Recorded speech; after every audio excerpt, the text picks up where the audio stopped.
हरे कृष्णा। तो सभी भक्तों को स्वागत करते हैं। तो आज हम लोग जन्माष्टमी जो सीरीज कथा भगवान के कथा का सीरीज चल रहा है, उसके चौथे सत्र में है। तो लास्ट का पहला वाला काम करो। दोबारा हरे कृष्णा पर बढ़ाओ, बीच में रखो। हरे कृष्णा और लास्ट वाला बढ़ाओ, उसको बीच में रखो। हरे कृष्णा हरे कृष्णा हरे कृष्णा हरे कृष्णा। बास को कम करो। हरे कृष्णा और हरे कृष्णा। तो सभी ऑनलाइन डिवोटीज, आप सबको स्वागत करते हैं। बहुत लोग ज्वाइन नहीं किया। आज का क्लास बहुत इम्पोर्टेंट था।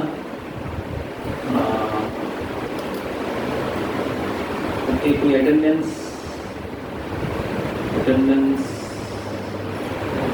संडे बैच के डिवोटीज अटेंडेंस दीजिए। ठीक है, आपको अटेंडेंस। बाकी सभी भक्तों को मैं स्वागत करते हैं।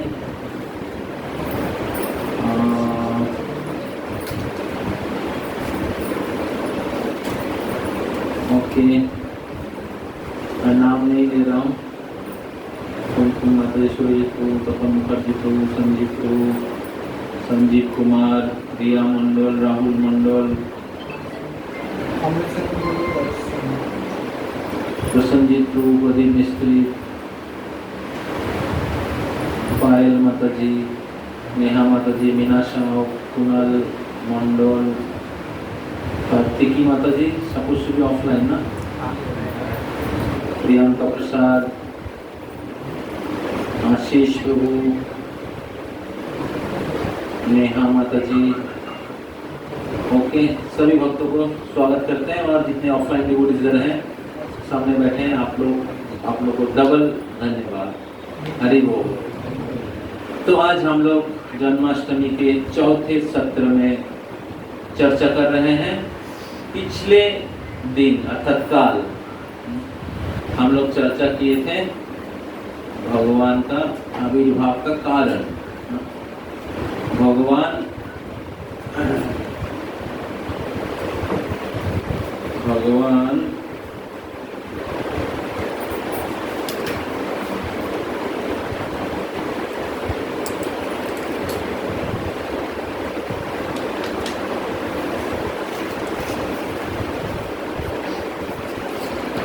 चला गया।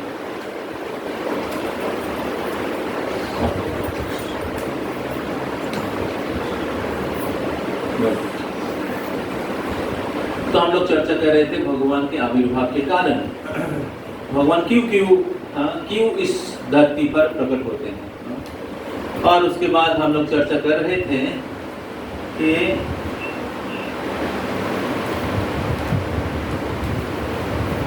कृष्ण और उनके अवतार के बारे में। किस प्रकार कृष्ण ब्रह्मा के एक दिन में 1000 चतुर्युग होता है, उस 1000 चतुर्युग में केवल एक बार आते हैं। तो इसलिए ये जो गीता में भगवान कहते हैं संभवामि जुगे जुगे, ये भगवान श्री कृष्ण जो अवतारी है उनके लिए लागू नहीं होता है।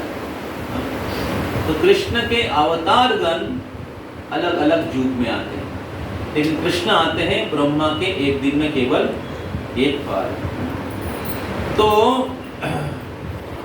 ये कृष्ण की विशेषता है। कृष्ण की विशेषता है बाकी अवतारों से। तो बाकी जो अवतार है ये कृष्ण की अंश है, कृष्ण की प्रकाश है, कृष्ण की कला है। लेकिन कृष्ण जो है सभी अवतार के स्रोत है। या स्वयं भगवान कृष्ण ब्रजेंद्र कुमार। तो ब्रजेंद्र कुमार जो नंद महाराज के जो पुत्र कृष्ण हैं, ये स्वयं भगवान है। और बाकी राम, वराह, नृसिंह, वामन जो अलग अलग अवतार है, कृष्ण के अवतार है, कृष्ण से आते हैं। लेकिन नंद नंदन कृष्ण जो वृंदावन में निवास करते हैं, वो अवतारी, और वो आते हैं एक बार ब्रह्मा के, और जब वो आते हैं तब इस प्रकार वृंदावन लीला होता है। कृष्ण मैया यशोदा के रस्सी से बंधे जाते हैं, कृष्ण ब्रज गोपियों के साथ रास नृत्य करते हैं, कृष्ण गिरिराज गोवर्धन धारण करते हैं। ये जो प्रेममयी लीला है, ये जो मधुर लीला है, तो ये हर युग में नहीं होता है। समझ में आ रहा है? तो कृष्णेर जते को खेला तार मध्य नरलीला नर बपू ताहारो स्वरूप। कृष्णेर जते को खेला, कृष्ण के जितने भी अवतार है, लीला है, उसमें से सबसे मधुर और प्रेममय लीला है वृंदावन की लीला, जहां पर कृष्ण एक साधारण मनुष्य के जैसे द्विभुज रूप में आते हैं। एक भगवान के स्वयं रूप है, भगवान के नित्य रूप है। जब अर्जुन को भगवान चतुर्भुज रूप, विश्व रूप दिखाया, तो अर्जुन ने बोला, भगवान ये रूप मेरे को अच्छा नहीं लग रहा है, मेरा आंख जल रहा है, आप कृपया अपना सौम्य रूप दिखाइए। तब कृष्ण द्विभुज रूप में आ जाते हैं। तो भगवान के भक्त लोग भगवान के द्विभुज श्याम सुंदर रूपों के प्रति आकर्षित और आसक्त रहते हैं। ये भगवान के सर्वश्रेष्ठ रूप है, सर्वश्रेष्ठ रूप है। तार मध्य नरलीला नरो गोपू ताहारो स्वरूप। ये जो मनुष्य को जो ये 2 हाथ 2 पैर वाला जो शरीर प्राप्त हुआ है, ये कृष्ण से प्राप्त हुआ है, कृष्ण से प्राप्त हुआ है। तो कृष्ण की जो रूप है सर्वश्रेष्ठ है। और जब भगवान ने 84 लाख जीव जोनि सृष्टि करते हुए मनुष्य को मनुष्य शरीर बनाया, तो अपने जैसा रूप दिया, क्योंकि मनुष्य शरीर, मनुष्य जोनि सबसे श्रेष्ठ है, और इसी जोनि में, इसी शरीर से कोई भगवान को प्राप्त कर सकता है। तो इस प्रकार भगवान नरो गोपू ताहारो स्वरूप। आगे भी कुछ निकालो, देखो निकलता है कि नहीं था, आगे लाइन। तो ये जो भगवान लीला करते हैं वृंदावन में, ये हर युग में नहीं होता है। गोवर्धन लीला, रास लीला, माखन चोरी लीला, दामोदर लीला,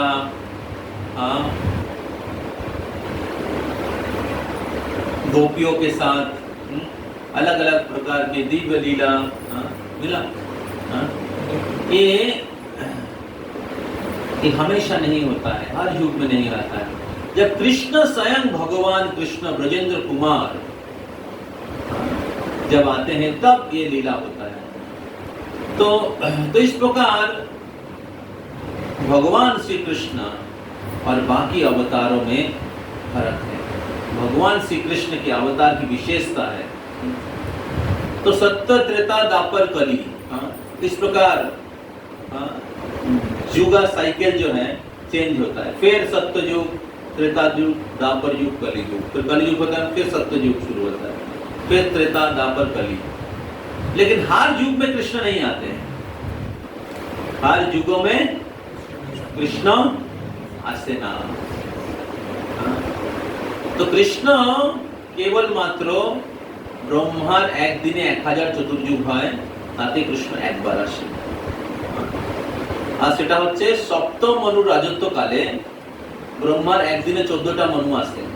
14টা মনুতে যখন 7 নম্বর মনু আসে সেই মনুর সময়ে 28তম মন্বন্তর, একটা মনুর রাজত্বকালে 71টা মন্বন্তর হয়। একটা মন্বন্তর মানে হচ্ছে মানে এই একটা চতুর্যুগকে একটা মন্বন্তর বলে। সেরকম 71টা মন্বন্তরের মধ্যে যখন 28তম মন্বন্তর হয়, 28তম মন্वंतरे दापोरेर शेषे चैतन्य चरितामृत में वर्णन किया गया है। ये सभी तत्व जो है पुराण में भी है और चैतन्य महाप्रभु बता रहे हैं। चैतन्य महाप्रभु बता रहे हैं कि जो स्वयं भगवान कृष्ण ब्रजेंद्र कुमार, जो नंद नंदन कृष्ण जो है, जो अभी अभी लीला किए हैं 5-6 साल पहले वृंदावन में, ये जो कृष्ण नंद नंदन कृष्ण, इनका विशेषता क्या है?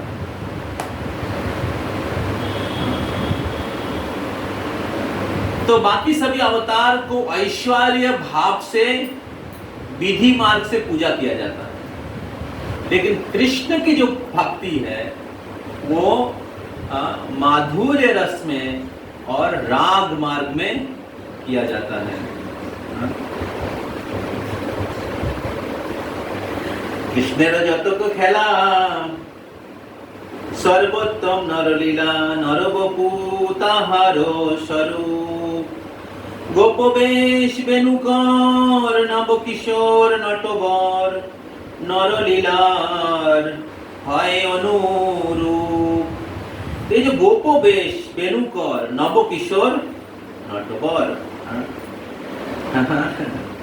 गोपवेश बेनुकर नवकिशोर नटवर, इस जो रूप में भगवान प्रकट होते हैं ये हमेशा नहीं होता है। तो भगवान अनेक अवतार हैं। तो भगवान विष्णु में 60 कला है। 60 कला भगवान विष्णु के या भगवान विष्णु तत्व में जो अवतार आते हैं सभी अवतार में 60 कलाएं हैं। कृष्ण में 4 एक्स्ट्रा है। कृष्ण में 64 कला है जो बाकी किसी विष्णु अवतार में नहीं है। वो कृष्ण को सर्वाकर्षक बना देता है।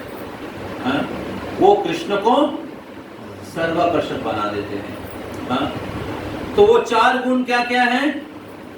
कृष्ण के वेणु माधुरी, कृष्ण जो मधुर मुरली वादन करते हैं और गोचारण करते हैं, गोप सखाओं के साथ गोचारण करने के लिए जाते हैं और गोपियों को आकर्षित करते हैं। ये है वेणु माधुरी। उसके बाद कृष्ण के रूप माधुरी गोपोवेश। कृष्ण के जो रूप है वो सभी जीवों को चित्त को हर लेता है। गोपियां कहती है कृष्ण को कि कृष्ण हम जो गोपियां आपके प्रति आकर्षित हो जाते हैं इसमें हमारा क्या गलती है? हम लोग का क्या गलती है?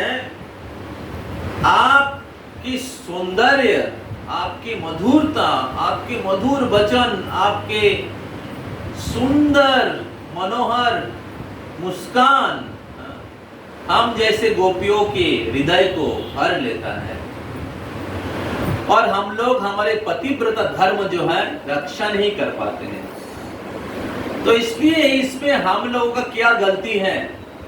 ये आपकी जो सौंदर्य है इस सौंदर्य का गलती। तो शास्त्र में कहा गया है कि अगर आपको इस भौतिक जगत में भोगने की इच्छा है तो आप केसी घाट के तट पर भगवान श्री कृष्ण को दर्शन के लिए मत जाइए।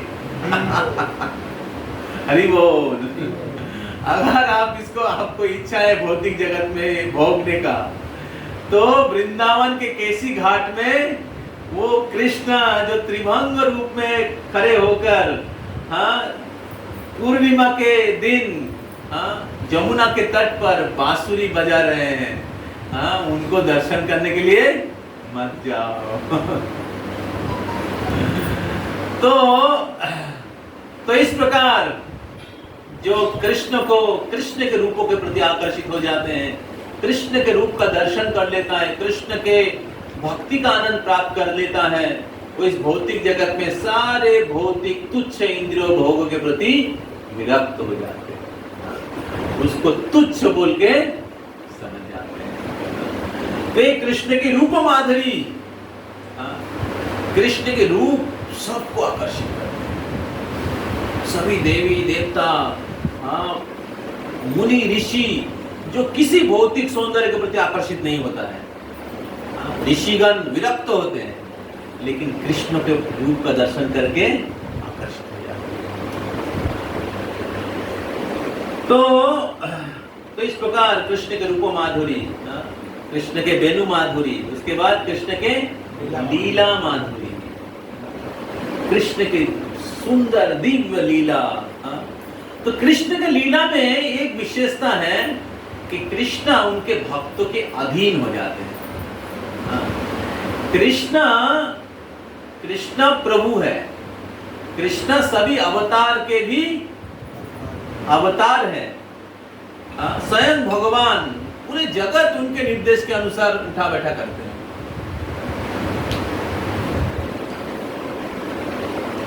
यश्चक्षुरेश सविता सकलो ग्रहाणां राजा समस्त सुरमूर्ति अशेष तेजा जस्या गया भ्रमति संविध काल चक्रो गोविंदमादि पुरुषम तमहं भजामि। तो जिनके आज्ञा से भ्रमति संविध काल चक्रो, काल चक्र भ्रमण करते हैं, सभी ग्रह नक्षत्र भक्त जिनके आज्ञा से भ्रमण करते हैं, उस गोविंद का मैं भजना करता हूं। तो वो जो कृष्ण है, जो जिनके आज्ञा से सभी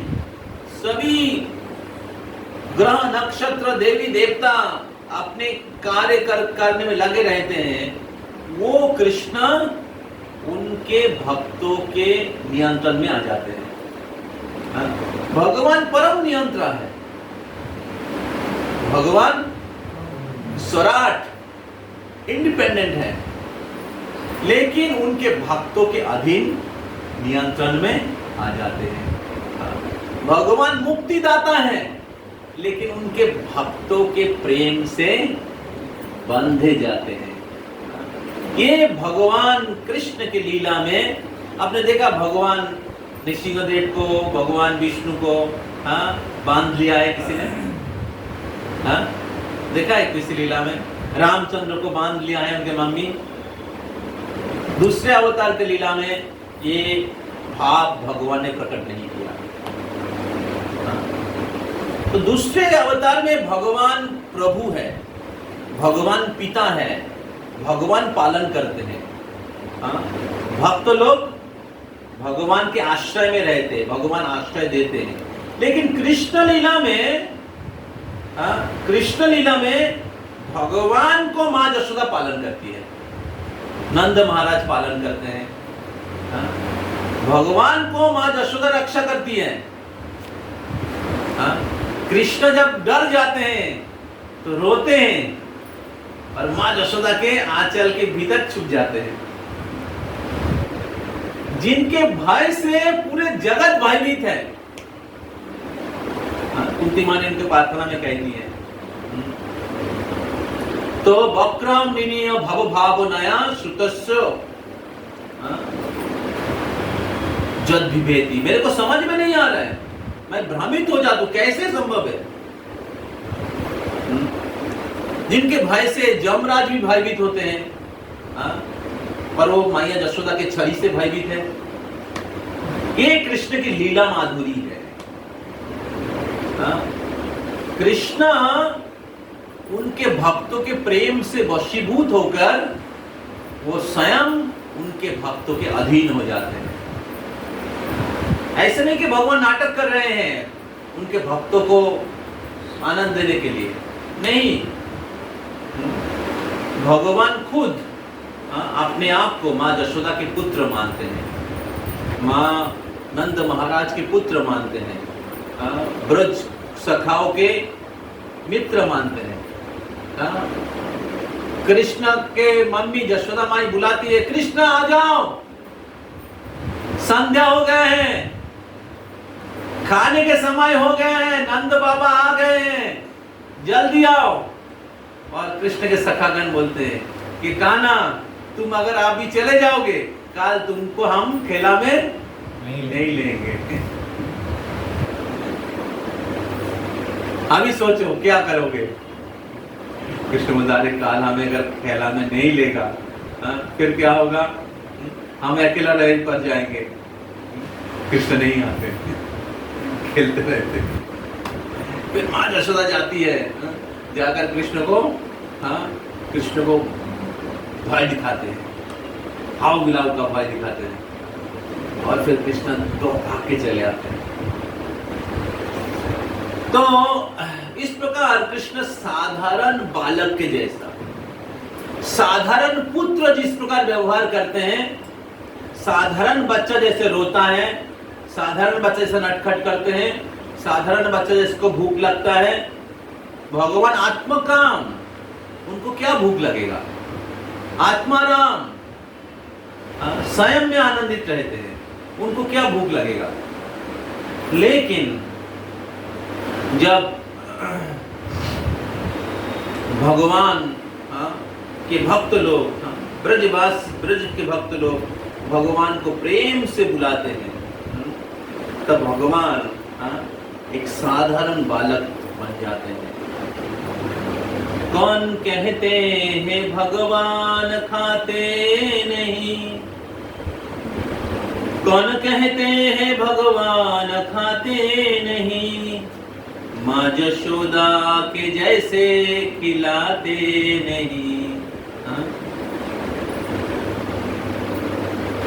कृष्ण गोविंद गोविंद गाते रहो, मन को विषय से बचाते रहो।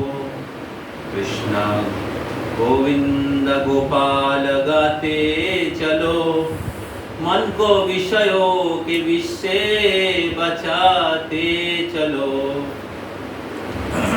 तो इस प्रकार बहुत सुंदर सॉन्ग है, राधा शंभू गाते हैं हमेशा। पर क्या है, तो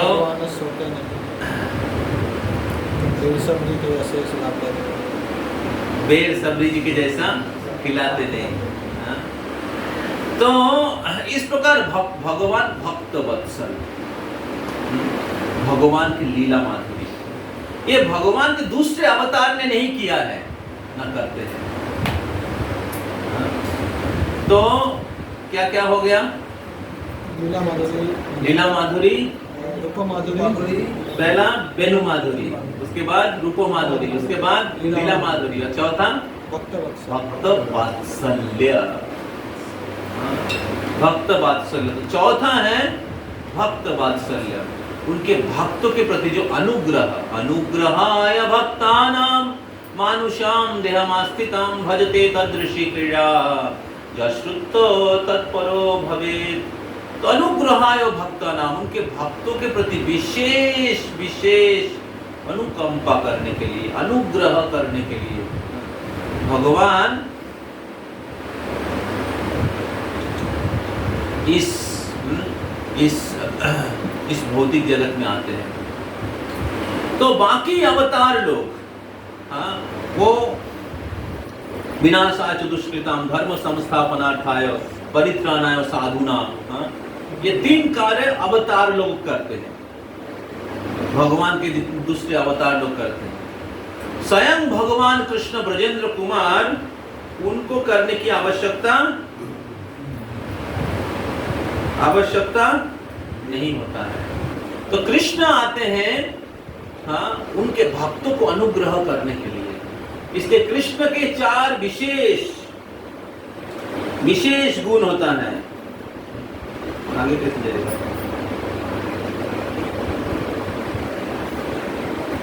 तो जो कृष्ण को बाकी सभी अवतार से स्पेशल करते हैं, बाकी सभी अवतार से ज्यादा आकर्षणीय करते हैं। तो वेणु माधुरी, रूप माधुरी, लीला माधुरी और भक्त वात्सल्य, भक्तों के प्रति उनके जो वात्सल्य भाव है, भक्तों के प्रति जो उनकी करुणा भाव है। तो ये भगवान को और विशेष करते हैं। तो भगवान उनके भक्तों को रक्षा करने के लिए, भक्तों के प्रति विशेष करुणा प्रदर्शन करने के लिए भगवान गिरि गोवर्धन उठाते हैं। तो भगवान गोपियों को आनंद प्रदान करने के लिए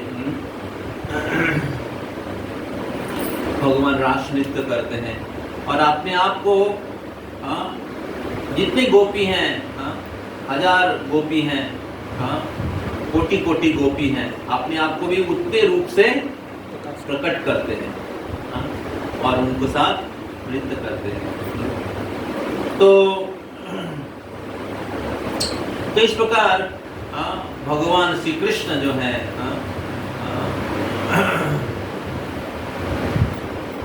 उनमें 64 गुण हैं और इसके कारण भगवान श्री कृष्ण जो है सर्वाकर्षक है। सर्वाकर्षक, कृष्ण शब्द का अर्थ है सर्वाकर्षक, ऑल अट्रैक्टिव। कृष्ण सर्वाकर्षति इति कृष्ण।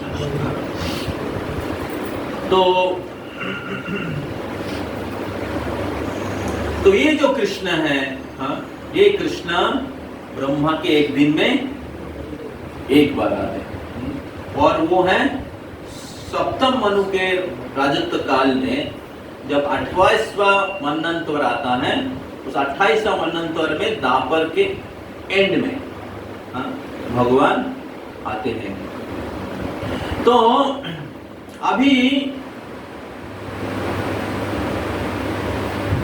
कृष्ण जब आते हैं तब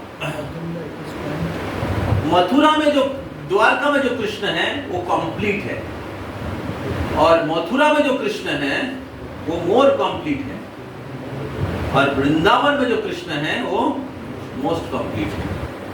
complete, more complete, most complete. तो वृंदावन में जो कृष्ण है वो स्वयं भगवान है। जो नंद महाराज के पुत्र जो कृष्ण है वो स्वयं भगवान है। मथुरा और द्वारका में जो कृष्ण है वो नंद महाराज कृष्ण के अंश प्रकाश है। नंद महाराज कृष्ण के प्रकाश है।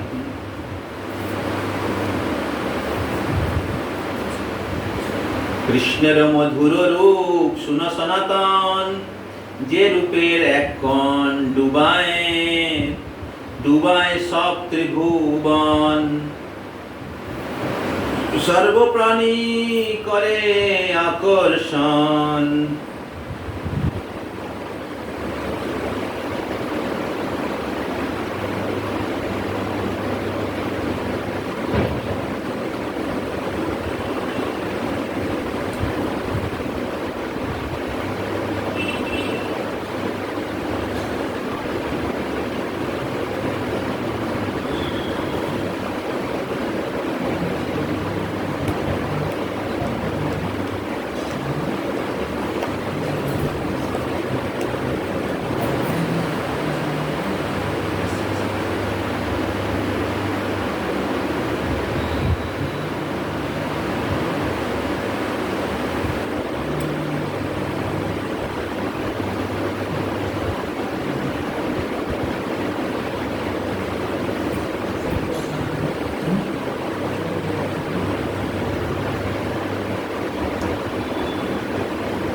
तो इस प्रकार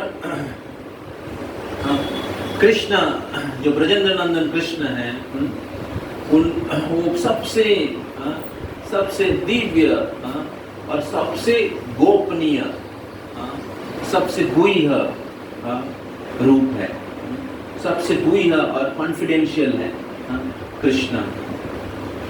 तो और वो जब आते हैं ऐसे अपने वेणु माधुरी, रूपो माधुरी, भगवान के बाकी सभी अवतार के पास कुछ ना कुछ अस्त्र शस्त्र होते हैं, लेकिन केवल कृष्ण बांसुरी बजाते हैं और गोचारण करते हैं और सखियों के साथ, गोपियों के साथ लीला विलास करते हैं। लेकिन बाकी सभी अवतार, इवन द्वारका में भी, मथुरा में भी भगवान श्री कृष्ण के पास अस्त्र होता है। आप वृंदावन में देखा कृष्ण ने सुदर्शन है कृष्ण के हाथ पर, कृष्ण के पास शंख चक्र गदा पद्म है, देखा वृंदावन में?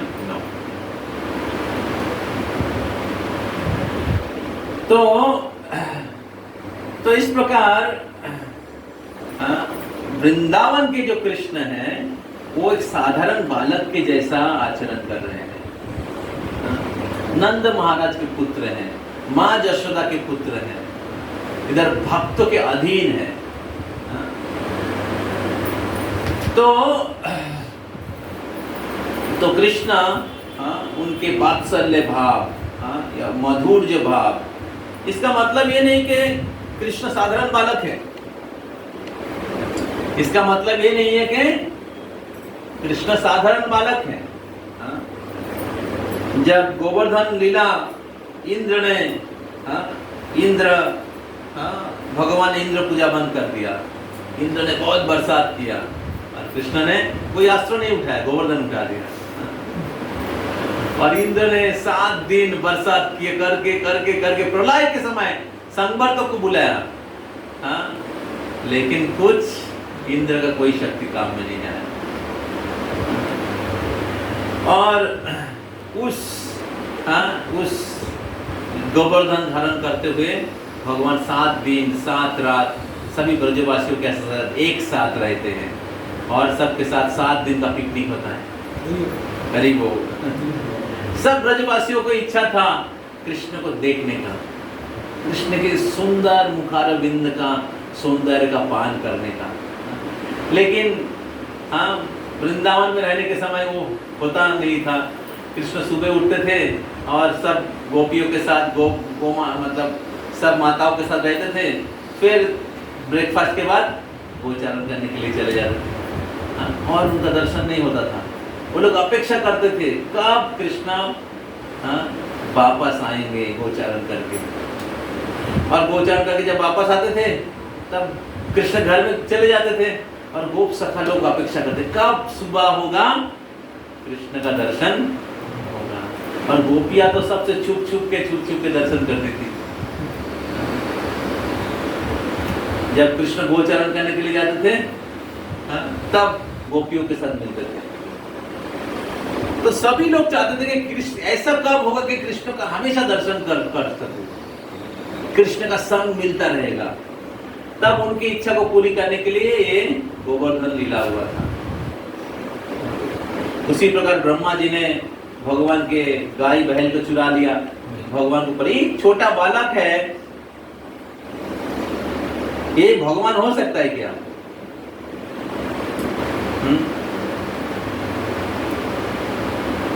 तो प्रभु बोल रहे कि वृंदावन में है कृष्ण साधारण बालक के जैसा हो जाते हैं। फिर क्या कृष्ण साधारण बालक है? कोई ऐसा सोच सकता है, मूर्ख। लेकिन कृष्ण लीला में ही आप देख सकते हैं कि सभी देवी देवता कृष्ण के वशीभूत हो जाते हैं। ब्रह्मा जी तो समझ में नहीं आता है, अरे क्या हो गया। सब वो बालक और बच्चे चुराते थे और फिर आके देखा सब गोप सखा है, जैसे वैसे ही कृष्ण के साथ है। तो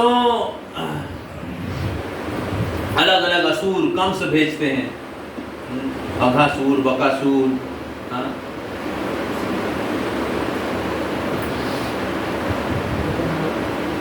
सबको मुक्का मार के, हाँ, दूध पान करके उसको भगवत धाम भेज देते हैं। तो इस प्रकार वृंदावन में किसी को समझ में नहीं आता है, सबको समझ में आता है कि ये बच्चा बहुत विशेष है, हाँ, लेकिन किसी को समझ में नहीं आता कि कृष्ण भगवान है।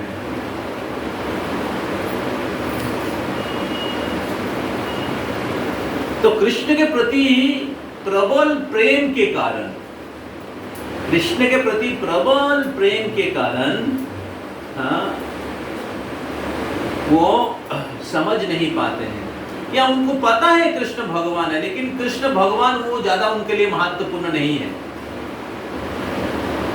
महत्वपूर्ण तो कृष्ण मेरा बेटा है। जैसे प्रधानमंत्री के अगर माँ होता है,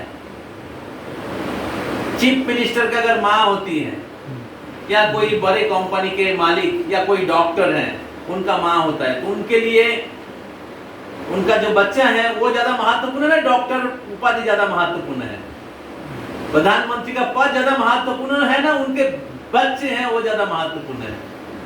बन सकता है, अपना बेटा है, अपना पति है, अपने पिता हैं, वो ज्यादा महत्वपूर्ण है। तो वृंदावन का प्रेम उस प्रकार का है। इस दुनिया में तो ये तो भौतिक स्तर पे होता है। इस दुनिया में जो हम लोग, कोई माता या कोई पति पत्नी जो अपने प्रिय व्यक्ति के लिए जो सोचते हैं, वो तो भौतिक स्तर पे होता है, शरीर के स्तर पर होता है।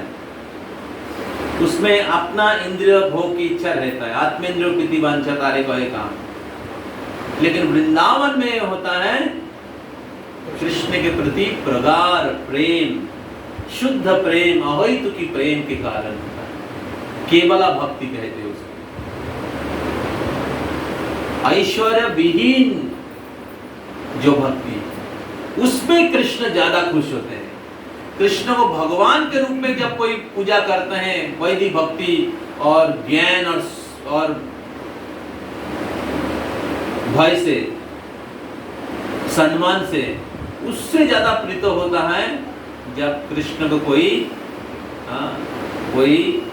केवल भक्ति से, कृष्ण को कोई ज्ञान शून्य जो भक्ति है,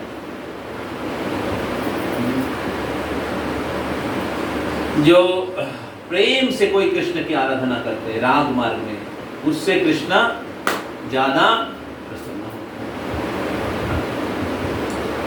तो एक बार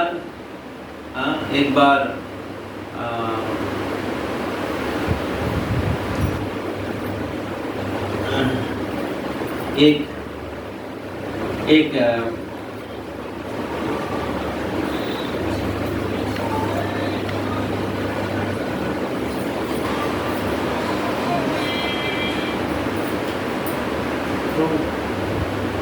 क्लास में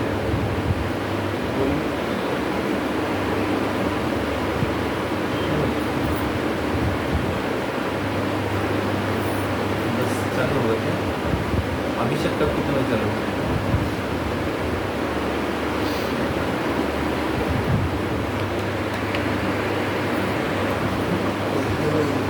बोलिए साधारण बालक के लीला करना, साधारण बालक बोल रहे हैं, साधारण बालक नहीं, लीला से बाहर आ गए हम लोग। क्या बोल रहे थे लास्ट? क्या बोला मैं? गोपी लोग कृष्ण को देखने के लिए কি বলছিলাম? এই হরি বল, কি চলছে ওইদিকে? কি বলছিলাম আমি লাস্টে?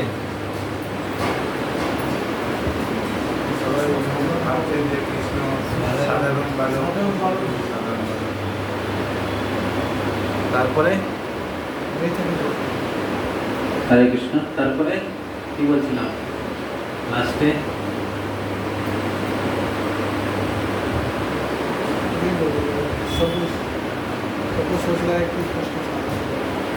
हाँ, तारपर मैं इंद्र का उदाहरण दिया, ब्रह्मा का उदाहरण दिया, उसके बाद क्या हुआ? उसके बाद गोवर्धन लीला चक्र को, हाँ, गोवर्धन लीला,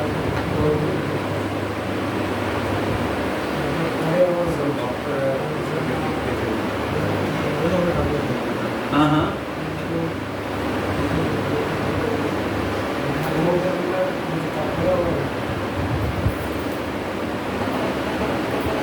আমি তো লীলা তো বলছি না, কিন্তু লীলাটা উদাহরণ হিসাবে বলছি একটা পয়েন্টকে এস্টাবলিশ করার জন্য।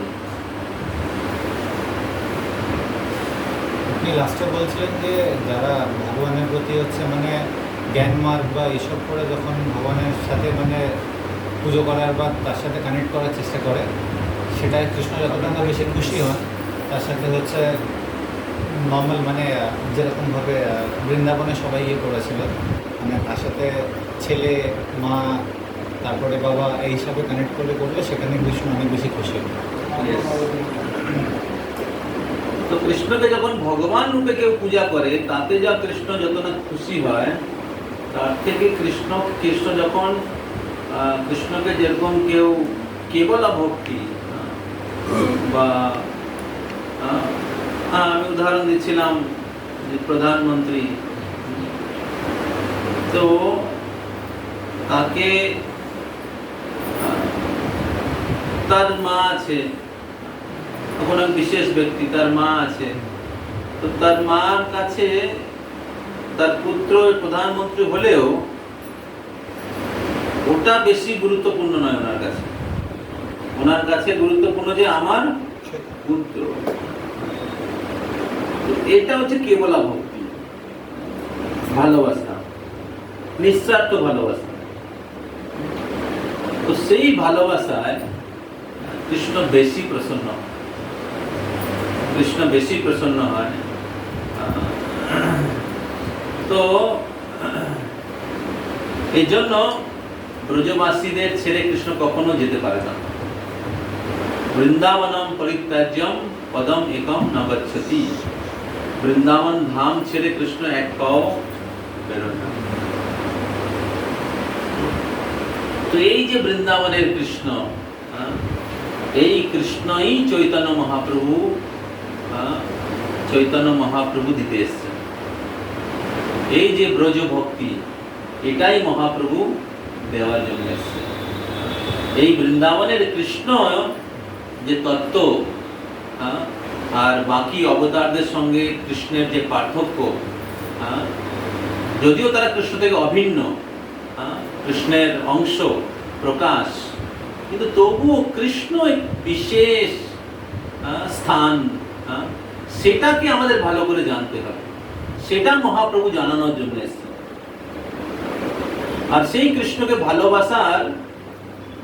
ভালোবাসার যে বিভিন্ন ভাব রয়েছে, তার মধ্যে সবচেয়ে শ্রেষ্ঠ ভাব হচ্ছে ব্রজ গোপিকাদের ভাব। ব্রজবাসীদের মধ্যেও সবচেয়ে শ্রেষ্ঠ ভাব হচ্ছে প্রেম, হচ্ছে ব্রজ গোপিকাদের ভাব। আর ব্রজ গোপিকাদের মধ্যেও সবচেয়ে শ্রেষ্ঠ হচ্ছে রাধা রানীর ভাব, প্রেম। তো সেই প্রেম মহাপ্রভু দেওয়ার জন্য এসেছে। তাই কৃষ্ণ আবির্ভাবের পরে যে কলিযুগ আসে, সেই কলিযুগে কৃষ্ণ চৈতন্য মহাপ্রভু রূপে আসেন। আর সেই ব্রজ গোপিকাদের যে প্রেম, সেটা শেখানোর জন্য আসেন, সেটা বিতরণ করার জন্য আসেন। তো ব্রজের যে প্রেম, সেটা কৃষ্ণ ছাড়া কেউ দিতে পারে না। তাই কৃষ্ণকে নিজেকে আসতে হয়। তাই এই যে চৈতন্য মহাপ্রভু, ইনিও কোনো অবতার নন, ইনি স্বয়ং কৃষ্ণ। নমো মহাবদন্নায় কৃষ্ণ প্রেম প্রদায়তে কৃষ্ণায় কৃষ্ণ চৈতন্য নামনে গৌরতিশে নমো। কৃষ্ণায়, আপনি কৃষ্ণ, কৃষ্ণ চৈতন্য নাম নেই, কৃষ্ণ চৈতন্য নাম নিয়ে এসছে।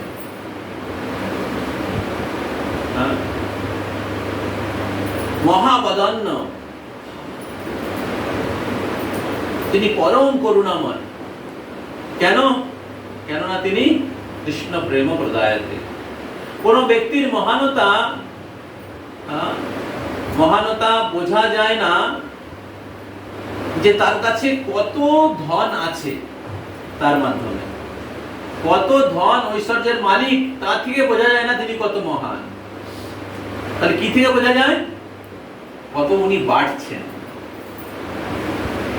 কত উনি বাড়ছেন তা থেকে বোঝা যায় যে তিনি কত মহান বা দার।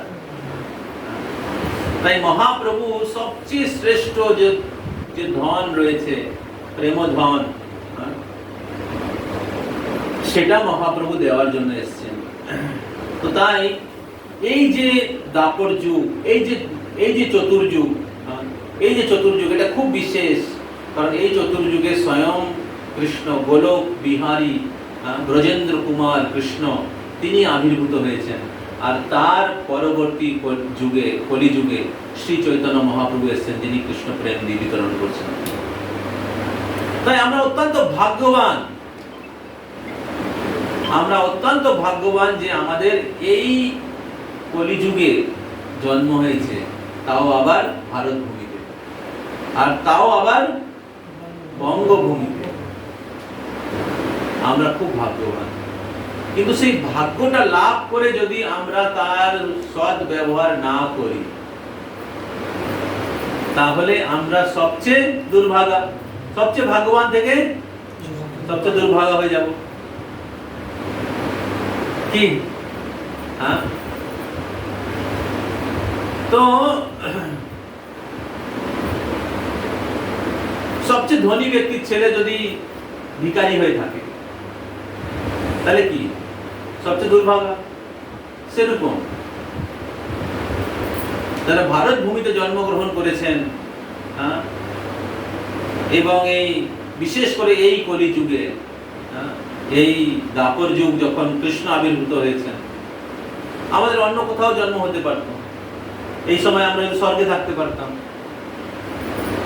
বা অন্য ব্রহ্মাণ্ডে থাকতে পারতাম, অন্য লোকে থাকতে পারতাম। তো যেহেতু আমরা মহাপ্রভু এবং কৃষ্ণের খুব কাছে আছি, তাই আমরা এই বিশেষ যে মহিমাটা আমরা বুঝতে পারছি না।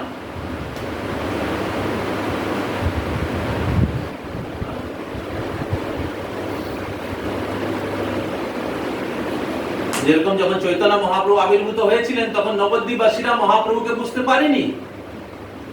যেন শিল প্রভুপাদ বঙ্গভূমিতে আবির্ভূত হয়েছেন, বাঙালিরা বুঝতে পারছে না প্রভুপাদকে, বিদেশিরা বুঝতে পারছে। বুঝতে পারছেন?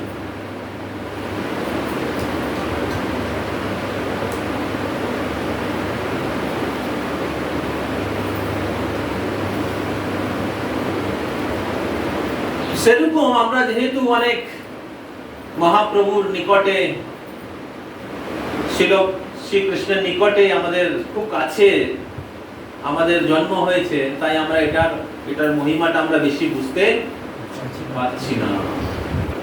কিন্তু যারা বুদ্ধিমান, যারা ভাগ্যবান, যারা এই ভক্তি তত্ত্বের ভিতরে প্রবেশ করতে চাইছে, তারা বুঝতে পারছে। তাই এটা আমাদের বুঝতে হবে। আমরা জন্মাষ্টমী সেলিব্রেশন করতে যাচ্ছি, তা আমাদের কৃষ্ণকে ভালো করে জানতে হবে। কার বার্থডে আমরা সেলিব্রেশন করতে যাচ্ছি, কার আবির্ভাব। ভগবান আসলে অজন্মা, তার জন্ম হয় না।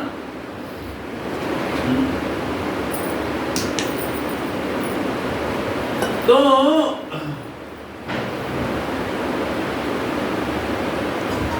তাহলে কি করে জন্মাষ্টমী কৃষ্ণ জন্ম হচ্ছে না? কৃষ্ণ আবির্ভূত হয়। জন্ম আর আবির্ভাবের মধ্যে পার্থক্য রয়েছে। কৃষ্ণ আবির্ভূত হয় এই জগতে। জন্ম কিভাবে হয়? মায়ার দ্বারা, গুণের দ্বারা, হ্যাঁ কি না? কিন্তু কৃষ্ণ বলছেন অজ অপিসন অব্যয় আত্মা, আমি অজন্মা, জন্মরহিত। অজ অপিসন অব্যয় আত্মা ভূতানাম ঈশ্বর অপিসন প্রকৃতি সমধিষ্ঠায় সম্ভবামি আত্মমায়া। সম্ভব হবে মানে আমি আবির্ভূত হই, প্রকট হই। কিভাবে? আত্মমায়া, আমার মায়া শক্তির প্রভাবে। কৃষ্ণের মায়া শক্তিকে কি বলে? যোগ মায়া। কৃষ্ণ তার যোগ মায়ার শক্তিতে নিজে প্রকট করেন। আর আমাদের জন্ম হয় কিসের মাধ্যমে? মহামায়ার মাধ্যমে।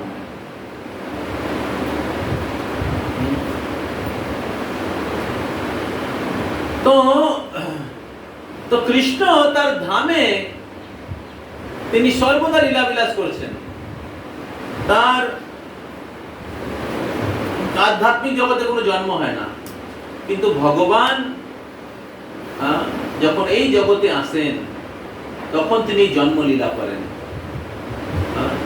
তার যোগমায়া শক্তির দ্বারা তিনি তার কোন প্রিয় ভক্ত যিনি কৃষ্ণকে পুত্র ভাবে লাভ করতে চান,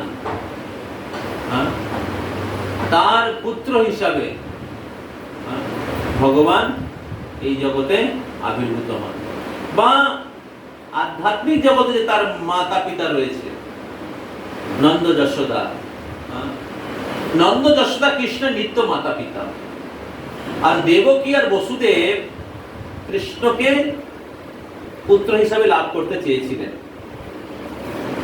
তারা হচ্ছে সাধক ভক্ত, যেরকম আমরা সাধনা করছি কৃষ্ণকে লাভ করার জন্য। তো আপনি যদি সাধনায় সিদ্ধি লাভ করেন, কৃষ্ণ প্রসন্ন হয় আপনার ভক্তিতে, তাহলে কৃষ্ণ আপনাকে আধ্যাত্মিক জগতে যেইভাবে আপনি কৃষ্ণকে লাভ করতে চাইছেন, সখা হিসাবে বা প্রেমিক হিসাবে বা পুত্র হিসাবে যেভাবে আপনি লাভ করতে চান, সেইভাবে কৃষ্ণকে আপনি পেতে পারেন। তো এই নন্দ আর যশোদা ওদের পূর্ব জীবনে কৃষ্ণ আর সুতপা ছিল, এবং ওনারা অনেক বছর তপস্যা করেছিলেন কৃষ্ণকে পুত্র হিসাবে লাভ করার জন্য। তখন কৃষ্ণ আবির্ভূত হয়ে তাকে আশীর্বাদ প্রদান করেছিলেন, পরবর্তী 3 জন্ম আমি তোমার সন্তান হিসাবে আসব। তো প্রথম জন্মে কৃষ্ণী গর্ভা, দ্বিতীয় জন্মে কশ্যপ আর দিতির পুত্র হিসাবে বামন দেব, আর তৃতীয়বার কৃষ্ণ আবির্ভূত হন বসুদেব এবং দেবকীর পুত্র বাসুদেব কৃষ্ণ রূপে। বোঝা যাচ্ছে? কিন্তু আধ্যাত্মিক জগতে নন্দ আর যশোদা সর্বদা তারা কৃষ্ণের সঙ্গে লীলাবিলাস করছে। আর যখন কৃষ্ণ এই জগতে আসেন, তখন নন্দ যশোদাও আধ্যাত্মিক জগৎ থেকে এই জগতে আসেন। বোঝা যাচ্ছে? তো এইভাবে আমরা আলোচনা করলাম কৃষ্ণের তত্ত্ব, কৃষ্ণের বিশেষতা, কৃষ্ণের সঙ্গে বাকি অবতারদের পার্থক্য, কৃষ্ণের মধ্যে কি বিশেষ গুণ রয়েছে যেগুলো অন্যান্য অবতারদের মধ্যে নেই, এবং কৃষ্ণ সেই যে বিশেষ যে গুণগুলো রয়েছে, বেণু মাধুরী, রূপ মাধুরী, ভক্ত বাৎসল্য, লীলা মাধুরী, তার সেটা কিভাবে কৃষ্ণকে বিশেষ করে। তো এখন আমরা কৃষ্ণের লীলার মধ্যে আমরা একটু প্রবেশ করব। ঠিক আছে? আমার কাছে স্লাইড ছিল, আপনারা কালকে স্লাইড দেখছিলেন।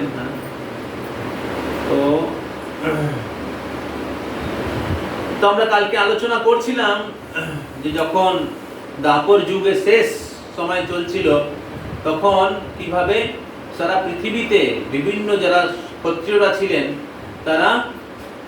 তারা ভগবত বিদ্বেষী রূপে আচরণ করছিল।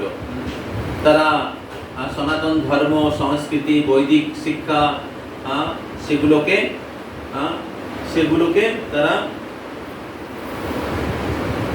তারা অমান্য করছিল, এবং এর ফলে পুরো পৃথিবীতে পাপ বর্ধিত হয়। তখন পৃথিবী দেবী ব্রহ্মার কাছে যান,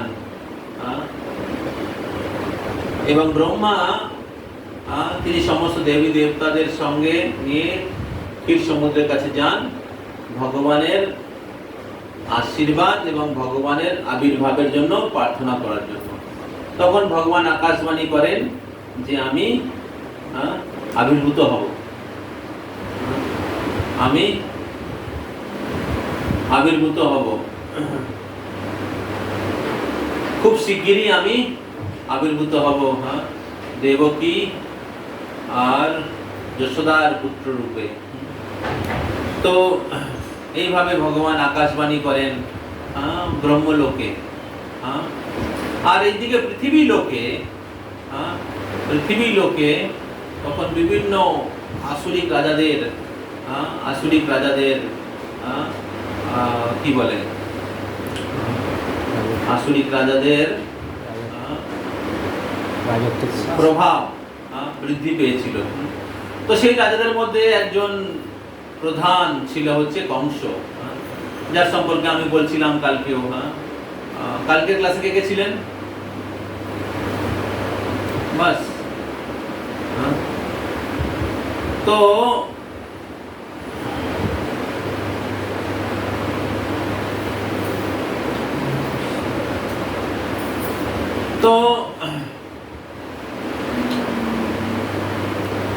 সেই কংস হচ্ছে উগ্রসেনের পুত্র, এবং উগ্রসেন মহান রাজা হওয়া সত্ত্বেও কংস কি করে তার পুত্র হিসাবে জন্মগ্রহণ করলো সেই সম্পর্কে আমি কালকে বলেছিলাম।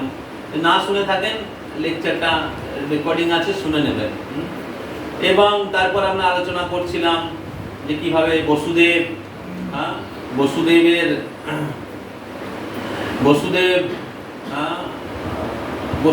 এবং নন্দ মহারাজ তারা কি করে দুই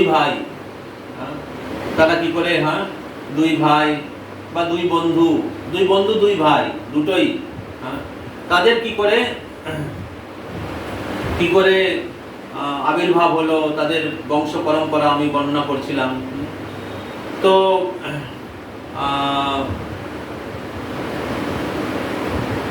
বসুদেব ক্ষত্রিয় পরিবারে জন্মগ্রহণ করেন, দেবমীর রাজা তার পরম্পরায়, এবং নন্দ মহারাজ বৈশ্য কুলে জন্মগ্রহণ করেন, যেহেতু তার মা বৈশ্য কুলের ছিলেন। তো এইভাবে নন্দ মহারাজ তিনি গোকুলে তার গ্রাম স্থাপন করেন, আর বসুদেব তিনি মথুরা এলাকাতে, মথুরা প্রভিন্স, সেখানে তার রাজ্য স্থাপন করেন।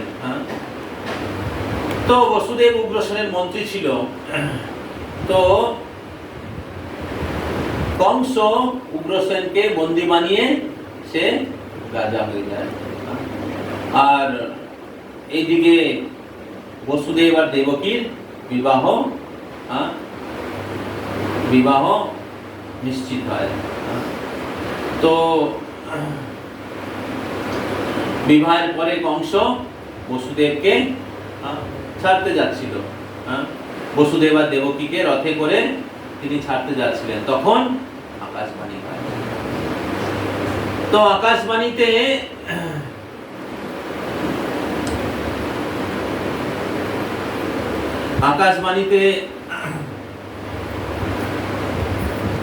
আকাশবাণী হয় যে কমূর্খ কংস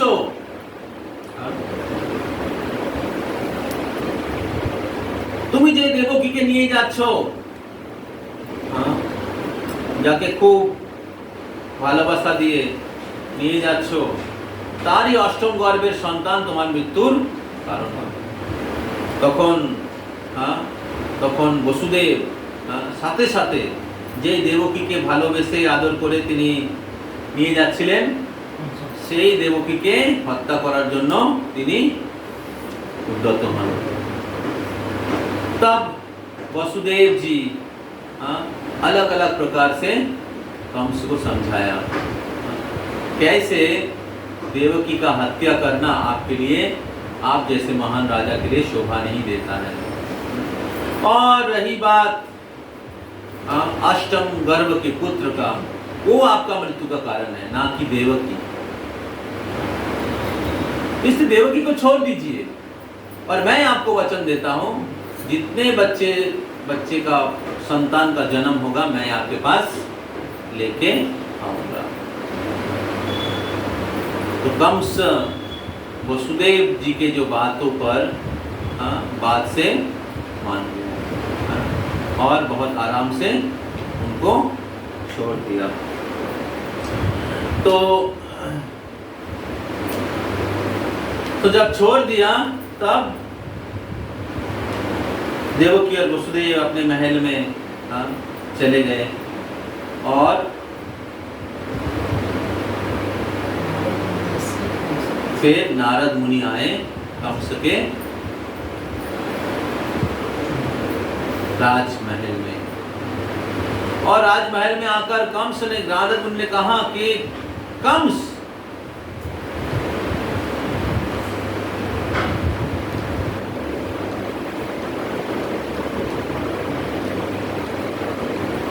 कंस तुम अभी भी जगा हुआ है कैसे? हाँ, तुम अभी भी सोया हुआ है कैसे? हाँ, तुमको झंडू बाम चाहिए क्या? अमृतांजन, झंडू बाम? हाँ,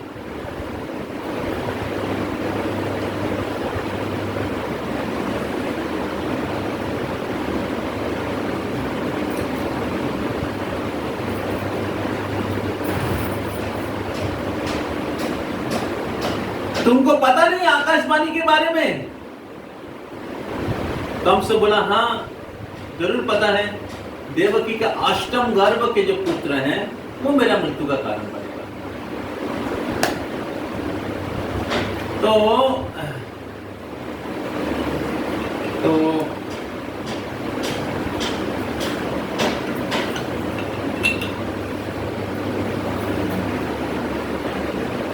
तो नारद मुनि ने कहा,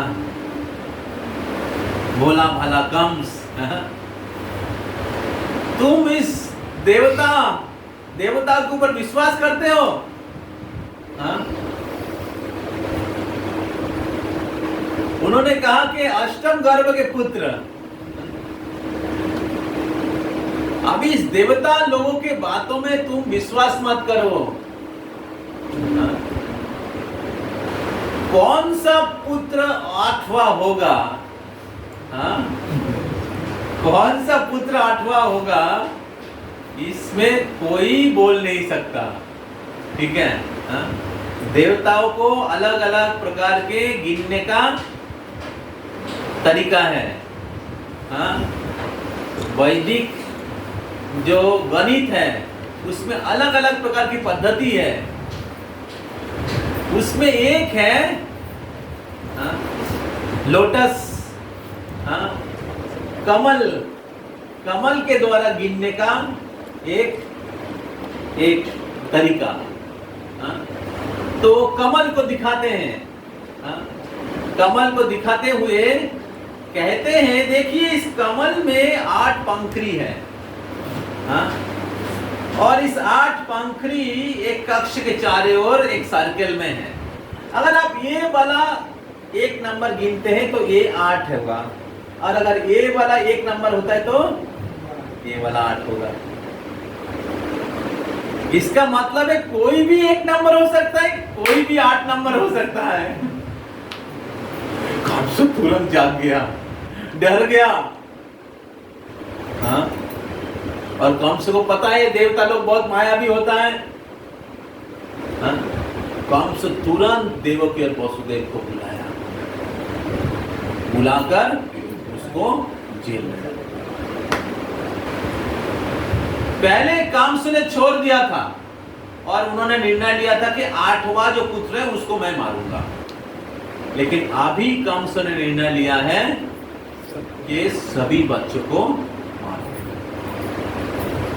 समझ में आ रहा है? आराम से देवकी वसुदेव घर चले गए थे, लेकिन नारद मुनि आकर सब कुछ बिगाड़ दिया।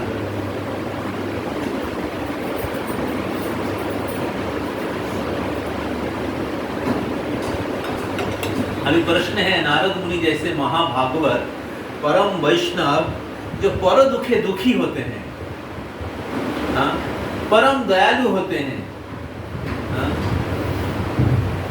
परोपकारी होते हैं, वो इस प्रकार क्यों किया जिसमें देवकी और वसुदेव के 6 पुत्र का निधन हो गया और देवकी और वसुदेव को जेल में जाना पड़ा। तो विश्वनाथ चक्रवर्ती ठाकुर इसके बारे में उनके कमेंटरी में कहते हैं कि जो कंस है वो उनके पिछले जीवन में काल निमि नाम के एक राक्षस था, और उनको अभिशाप मिला था। क्या अभिशाप? कौन बताएगा? किसको याद है? अच्युतानंद प्रभु।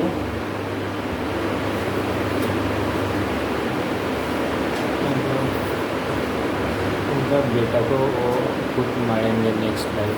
हाँ, नेक्स्ट लाइफ में उनको कंस उनके पिछले जीवन में काल निमि नाम के राक्षस था, जो हिरण्यकशिपु के कुल में जन्म होता है। हाँ? तो उनका अभिशाप प्राप्त हुआ था कि उनके हाथों से ही उनके पुत्र सब मारे जाएंगे। तो शायद काल निमि जब हिरण्यकशिपु तपस्या करने के लिए चला गया, तो काल निमि भी तपस्या करने के लिए चला गया था। वो शक्ति प्राप्त करने के लिए, हिरण्यकशिपु शक्ति प्राप्त करने के लिए चला गया। काल निमि भी राज्य का रक्षा नहीं करके वो भी शक्ति प्राप्त करने के लिए चला गया। वो सूर ना कंपटीशन में रहता है। तो तब हिरण्यकशिपु आके शाप दिया कि तुम अपना राज्य नहीं संभाल के चले गए हो, मैं अभिशाप देता हूं, तुम्हारे पुत्र के हाथ में, तुम्हारे हाथ से तुम्हारा पुत्र का मृत्यु होगा। तो इस प्रकार थोड़ा मिस्टेक भी हो सकता है, इस ऑलमोस्ट इस प्रकार का है। तो उसी कंस का जन्म होता है, काल निमि का जन्म होता है कंस के रूप में। और ये जो काल निमि का जो 6 पुत्र था, वो 6 पुत्र का जो शाप ग्रस्त हुआ था, तो उनका जन्म होता है देवकी के 6 पुत्र के रूप में। समझ में आ रहा है? अभी देवकी के 6 पुत्र के रूप में जन्म नहीं होगा तो कंस मारेगा नहीं ना, इसलिए वो 6 पुत्र का जन्म देवकी के गर्भ से होता है, और फिर कंस उसको मार देता है। समझ में आ रहा है? अभी जब तक ये 6 पुत्र का मृत्यु नहीं होगा, तो अष्टम गर्भ के पुत्र के रूप में कृष्ण का तो जन्म आविर्भाव नहीं होगा। तो इसलिए 6 का मृत्यु होना जरूरी था। समझ में आ रहा है? तो विश्वनाथ चक्रवर्ती ठाकुर कहते हैं कि जो 6 पुत्र हैं, ये 6 प्रकार के जो अनर्थ हमारे हृदय में है, उसका प्रतिनिधित्व करते हैं। 6 अनर्थ क्या क्या है?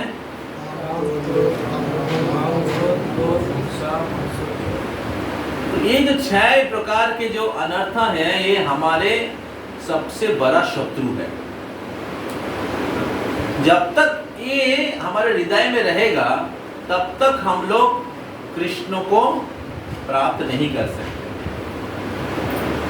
तो 6 प्रकार के जो अनर्थ हैं हमारे हृदय में, काम क्रोध, इसको डाकू के साथ तुलना किया गया है। किसके साथ? डैकोइट्स। डाकू क्या करता है? धन को लूट लेता है। तो उसी प्रकार अगर आप भक्ति मार्ग में आगे बढ़ रहे हैं, अगर आप काम क्रोध लोभ शत्रु के बारे में सतर्क नहीं है, तो क्या करेगा वो? आपका धन लूट लेके आपको भिखारी बना देगा। समझ में आ रहा है? काम क्रोध आदि ये क्या होता है? भक्ति मार्गेर शत्रु। तो काम क्रोध आदि छय बाटपारे ध्याय भय, ये लोग सबसे बड़ा बाटपार है, मतलब सबसे बड़ा चीटिंगबाज है। तो ये साधक को भ्रमित कर देता है। साधक सोचता है यही तो आनंद है, लोभ और धन कमाऊंगा मैं, काम और स्त्री संभोग करूंगा मैं। हाँ, इस प्रकार काम, क्रोध, लोभ, हाँ, मोह, मात्सर्य, ईर्ष्या। अभी की बाहर में केस चल रहा है ना, हाँ, क्या कहते हैं, protest for RG Kar, justice for RG Kar. तो आरजी कौर का फुल नाम है राधा गोविंद कौर। हाँ, तो उसका जो शुरू किया था, शायद उस हॉस्पिटल को शुरू किया या उन्होंने शायद, हाँ, हमें पता नहीं एग्जैक्टली, स्पॉन्सर किया होगा, उनके नाम शुरू किया। उनके नाम पे बनाया। नाम पे की कोई तो कारण होगा। उसने किया था। हाँ, उसने शुरू किया था। पहला दूसरा कुछ नाम था, बाद में गवर्नमेंट ने टेक ओवर करने के बाद उनके नाम से हॉस्पिटल चालू किया। तो जब राधा गोविंद जी को भूल जाएंगे तब, हाँ, काम क्रोध का क्या कहते हैं, काम क्रोध का राज्य बन जाएगा। समझ रहे? काम क्रोध लोभ, हाँ, अलग अलग प्रकार के उधर बिजनेस, हाँ, पैसा कमाने के लिए लोभ से। पैसा का कमी नहीं है, जो उसका जो प्रिंसिपल है उसका पैसा का कोई कमी था, लेकिन फिर भी मरा हुआ शरीर को बेच के, हाँ, सब वेस्टेज, हाँ, क्या कहते हैं, जो बायो वेस्टेज है उसको सेल करके पैसा कमा रहे हैं। तो ये जो है बाटपार होता है, चीटिंगबाज होता है, हमारे भक्ति मार्ग से हमारा भक्ति धन को लूट लेके हमें पाप में डुबा देता है। तो जब तक इससे मुक्त नहीं होंगे, इससे बचे नहीं रहेंगे, तब तक आप कृष्ण को प्राप्त नहीं कर पाएंगे। तो इसलिए नारद मुनि आके कंस को, हाँ, बताते हैं, हाँ, बहुत छल करके बताते हैं कि कंस तुम मूर्ख है क्या? हाँ, तुमको आकाशवाणी पता नहीं है? और कोई भी बच्चा 6 नंबर 8 नंबर हो सकता है। हाँ, इस प्रकार, हाँ, कंस क्या करते हैं, 8 पुत्र को मार देते, 6 पुत्र को मार देता है। फिर 7वां पुत्र के रूप में आविर्भाव होता है बलराम जी को। बलराम जी क्या करते हैं? बलराम जी क्या करते हैं? देवकी के गर्भ को शुद्ध करते हैं। देवकी के गर्भ को शुद्ध करते हैं। और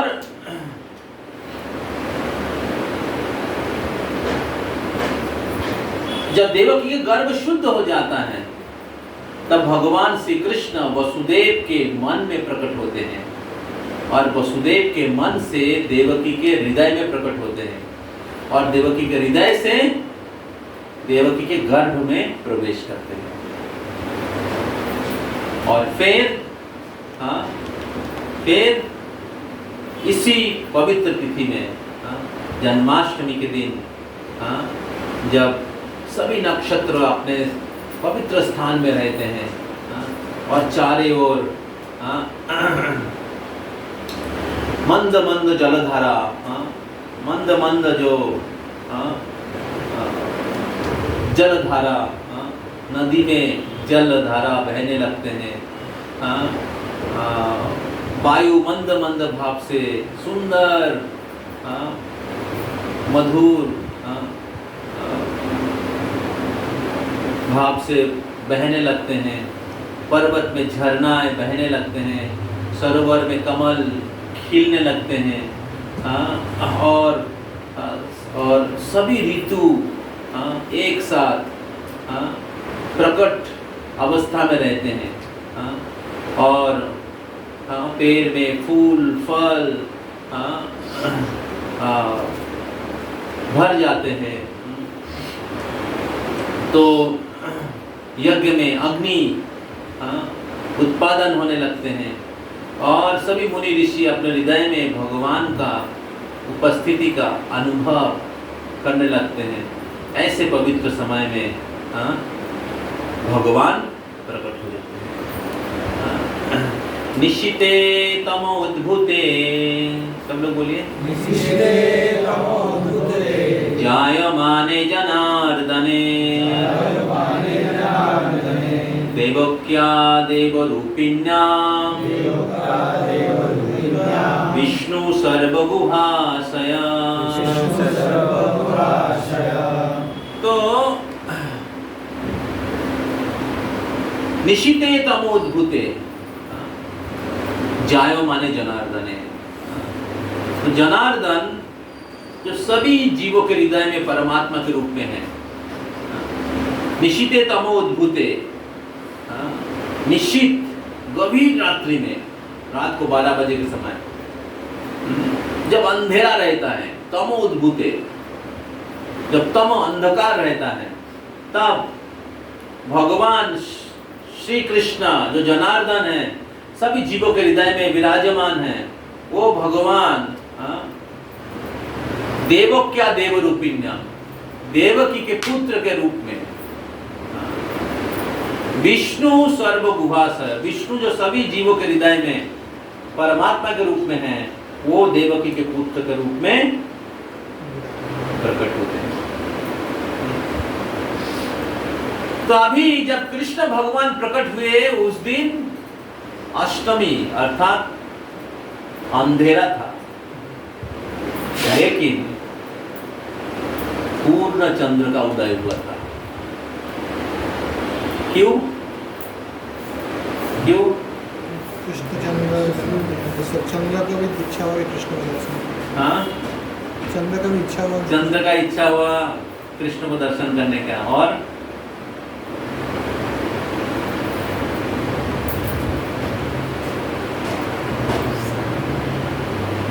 बताइए, कौन बताएगा?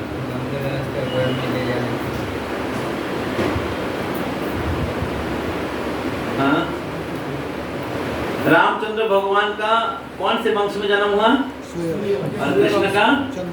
कृष्ण का जन्म हुआ चंद्र वंश में। कृष्ण का जन्म हुआ चंद्र वंश में। इसलिए जब कृष्ण भगवान चंद्र वंश में प्रकट हुए तो चंद्रदेव बहुत प्रसन्न हो गया, बहुत खुश हो गया। आनंदेर सीमा নাই, आनंदेर सीमा নাই, निरानंद दूरे गेलो, आनंदेर सीमा নাই, निरानंद दूरे गेलो, आनंदेर सीमा নাই, কত না আনন্দ হয়, আনন্দের সীমা নাই, কত না আনন্দ হয়, আনন্দের সীমা নাই, আনন্দের সীমা নাই। तो स्वयं भगवान उनके वंश में, उनके कुल में प्रकट होंगे, ये जानकर, ये सुनकर, ये देखकर चंद्रदेव इतना खुश हो गए कि वो पूर्ण रूप से प्रकट हो गए। अपने आनंद को एक्सप्रेस करने के लिए।